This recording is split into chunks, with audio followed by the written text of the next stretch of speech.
కేవలం లవంగాలు మాత్రమే. ఒక కేజీ చికెన్లోకి కేజీ లవంగాలు వేస్తే ఎంత బాగుంటుందో కదా, కాదా? బాగుండదా?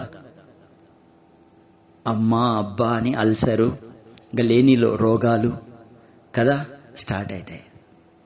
అంటే తగు మాత్రం ఎంత అవసరమో దైవిక క్రమశిక్షణలో ఉన్నప్పుడు, దేవుని మహిమ యొక్క తేజస్సులో ఉన్నప్పుడు ఇవి సాధ్యమవుతాయి.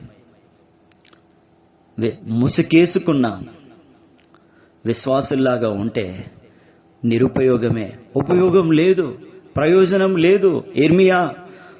ఇర్మియాతో దేవుడే చెప్తాడు ఏమని? నా మందలో చేరిన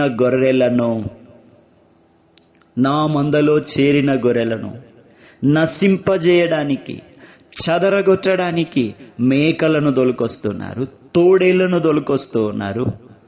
శరీరాన్ని, విశ్వాసములో సాగిపోతున్న వారి మధ్యలోకి శరీరానుసారులు. ఇంకా మంద నశించిపోకుండా, చెదిరిపోకుండా, మరి కలవరము లేకుండా ఎట్లా ఉంటుంది? దేవుని ప్రభు అయిన యేసు క్రీస్తు యొక్క మంద అయితే 23వ కీర్తనలో రాయబడినట్లు ఉంటుంది.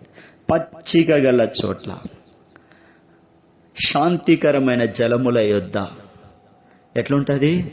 నిబ్బరముగా సేద తీరుతుంది. అది గాఢాంధకారపు లోయ అయినా అపాయము ఉండదు. కానీ పట్ట పగలే సహవాసంలో భయము, కలవరము, భీతి, నెమ్మది లేని ఏంటి చూడండి, అపాయమేమీ ఉండదు. ఈ దినాలలో రావాలంటే భయం వేస్తూ ఉంది. ఇవే నేను సొంతంగా చెప్పాను, నాతో పంచుకున్న వాళ్ళ అనుభవాలు మీతో పంచుకుంటూ ఉన్నాను. కారణం, మనకు మధ్యలో లేదు సహవాసం. ప్రభువుతో,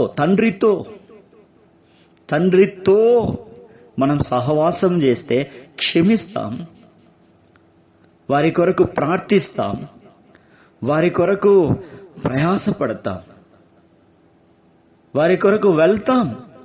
వాళ్ళ పర్మిషన్ మనం కోరుకోము కదా.